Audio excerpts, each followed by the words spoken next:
Hello, 10 days mini blog চ্যালেঞ্জে আজকের 10 days মানে আজকে আমার চ্যালেঞ্জ কমপ্লিট হতে চলেছে।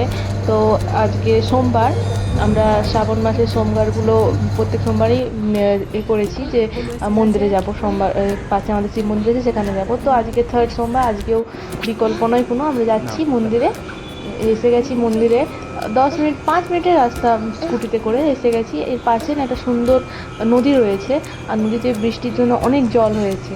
এই যে চারিদিকে শুধু জল আর জল, আর বেশি এই যে জলটা, এটা নদীর জল না, এটা পাইপ ফেটে গেছে মনে হয় রাস্তার, সেই জলই ওখানে দেখা উঠেছে। তো এসে গেছি মন্দিরে। আজকে সকাল সকাল এসেছি বলে অতটা ভিড় ছিল না। আর এসেছি, জল টল কিছু ঢালবো না, শুধু পুজো করবো, মানে ওই ধূপ দিয়ে একটু ফুল টুল দিয়ে পুজো করে চলে যাব। এই যে মন্দির, শিব আছে ওখানে, শিব ঠাকুর। প্রথমে নন্দীদেবকে আগে ধূপটা ঘুরিয়ে দিই, তারপরে যাবো শিবের কাছে।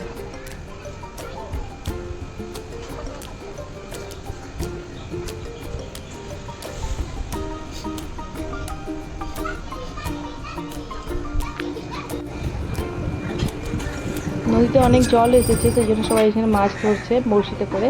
যে ফুল নিয়ে নিয়েছি, একটা পদ্ম ফুল পেয়েছি। তো যাই, আর একটা মন্দির এর পাশে আর একটা মন্দির আছে, তো সেখানে যাব। সেখানেও শিব ঠাকুর আছে, সেখানে পুজো করে তারপরে বাড়ি যাব। যে গলুও রেডি, গলু আমার সাথে এসেছিলো। ওকে স্নান করায়নি, ওকে ওর নাইট ড্রেস পরিয়ে নিয়ে চলে এসেছি। যে আমরা তিনজনে এসেছিলাম, মন্দিরে এসে গেছি, পাশের মন্দিরটাতে। আর গলু হাতে ধূপের প্যাকেট, ওই ধূপের প্যাকেটটাকে খেয়ে যাচ্ছে সমানে। বাকি ওই মন্দিরেতে ভিডিও করা অ্যালাউ ছিল না, সেই জন্য বন্ধ করে দিয়েছিলাম ক্যামেরা। আর এই যে বাড়িতে এসে ওকে ঘুম পাড়িয়ে দিয়েছিলাম ফিড করিয়ে, তারপর ওকে লাঞ্চ করিয়েছি। আজকে লাঞ্চে ছিল বিটরুট আর ভাত আর ডাল। তারপরে ওকে ঘুম পাড়িয়ে দিয়েছিলাম।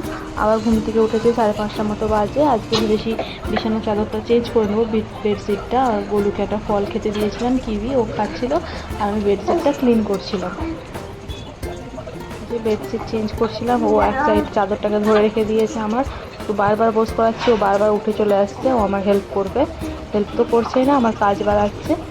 যে বাকি সব বালিশের কভারগুলোও চেঞ্জ করে দেবো, সব পরাচ্ছিলাম, নতুন কভার এসে।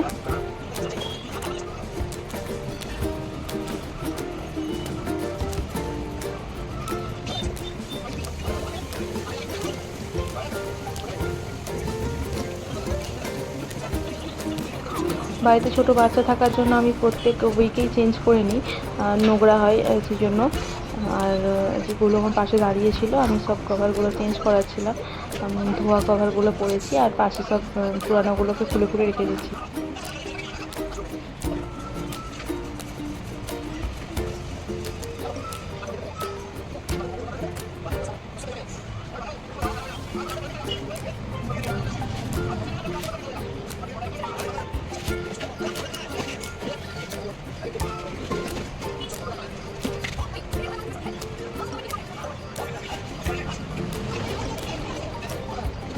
এই তো কভার পরানো হয়ে গেছে, এবার বিছানাটা গুছিয়ে নেবো ভালোভাবে। আর ওই ছোটো কুশনগুলো নেই, কভারগুলো শুকনো হয়নি, সেজন্য আমি ওগুলো চেঞ্জ করে রেখে দিচ্ছি, পরে পরিয়ে নেবো আমার যখন সময় হবে। মানে যখন শুকিয়ে যাবে তখন আমি বালিশগুলোকে ঠিকঠাক জায়গায় রেখে বিছানাটাকে গুছিয়ে নিচ্ছি ভালোভাবে। গলু দুষ্টু হয়েছে, দাঁড়িয়ে দাঁড়িয়ে। আরে না, ছাড়ো ফোন, ছাড়ো ফোন, ছাড়ো।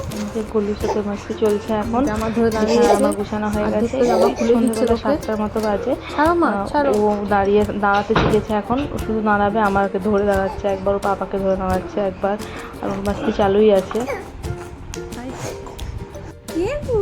ওটা গোলু করছে। যা যা। কই দাদা? দাদা নাই। এই তো আমরা সকাল খাই দিয়েছিলাম, রাত্রি 10:30টার মতো বাজে। আর এখন বেরিয়েছে 11:30 মতো। ওর খাবারের জিনিসপত্র নিয়ে বসে পড়েছে, ওকে খাওয়াবো, তারপরে ঘুম পাড়াবো। ও হোমমেড সেরেলাক্সটা খেয়ে রাত্রে ঘুমোয়। তো ওকে খাইয়ে দিই। চলুন আজকে মতো এইটুকুই, দেখা হচ্ছে নেক্সট ব্লগে। চেষ্টা করুন